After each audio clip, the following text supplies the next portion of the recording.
I want to bring in our political panel, Meghan Hayes and Maura Gillespie. Meghan served as the Director of Message Planning for the Biden administration. Maura previously advised both former Speaker John Boehner and former Congressman Adam Kinzinger, Republicans both.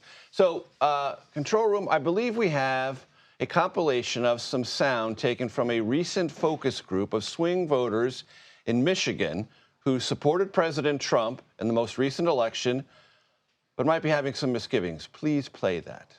By putting these tariffs in and terrorizing the world, now things are just going to get more expensive. I feel like a lot of his actions have just been disruptive and creating chaos. I was voting for him based off of the economy the first time around, and I'm seeing a significant decline.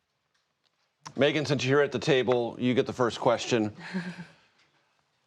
One focus group does not a political dynamic make, but it is interesting, and this focus group has sort of been making the rounds in Washington this week.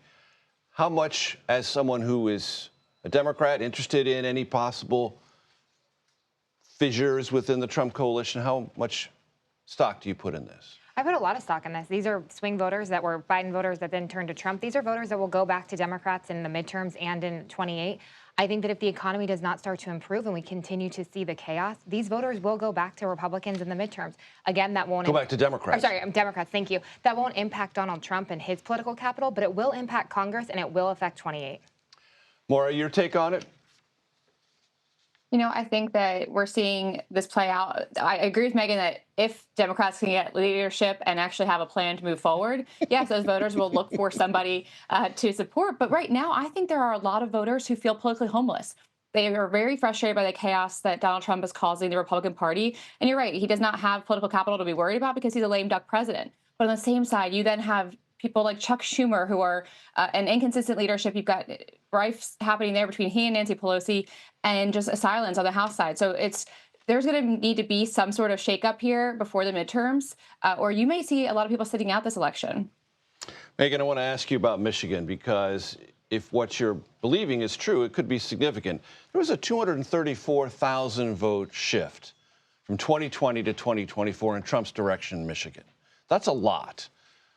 Few focus group, I'm reassessing, may be important, but it seems like a lot more has to happen for Michigan and the mentality that went for a 7-state swing state sweep for Trump to change. Yes, but that was only at the presidential level. They still elected a Democrat to the Senate. Slotkin, we heard. So that they are not just solely Republican voters. They voted for Donald Trump for the economy, as these focus groups are saying. So if there is not change there, they will not vote for a Republican moving forward. But to Maura's point on people being homeless, I agree with her. And I also think if the Democrats do not get their act together and get some different leadership going here, these Democrats in Congress are going to get primary too. So we could see a lot of changes moving into the midterms. So since you brought it up, Meghan, let's dig into that big if.